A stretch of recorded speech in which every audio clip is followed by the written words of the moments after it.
First of all మనం చేయాల్సినటువంటి సభ నుంచి నేను మన బీసీ నాయకత్వానికి చెప్తున్నది ఒక మాట.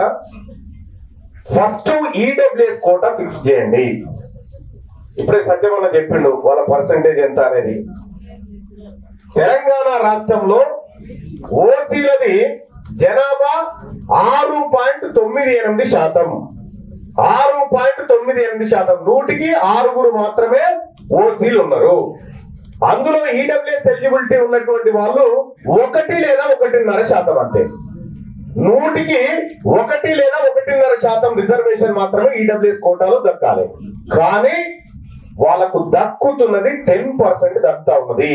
ఈ మిగతా 9% ఎక్స్ట్రా ఎక్కడి నుంచి పోతుందంటే ఈ బీసీలో ఉన్నటువంటి సాకలి, మంగలి, కుమ్మరి, కమ్మరి, పద్మశాలి, వడ్రంగి, ముదిరాజు, గౌడ వీళ్ళందరి తలలకి మన పిల్లల తలలకి ఎత్తుకొని పోయి తింటా ఉన్నారు.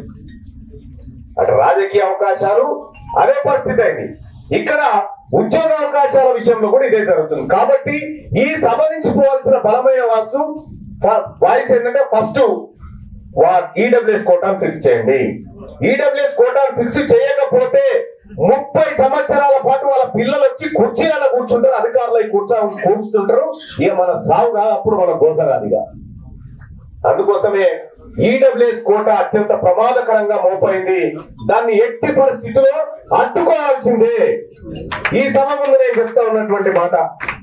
క్యూ న్యూస్ ఛానల్లో పనిచేయటకు అనుభవం గల సీనియర్ వీడియో ఎడిటర్స్ కావాలను సంప్రదించవలసిన నెంబర్ 8688926084.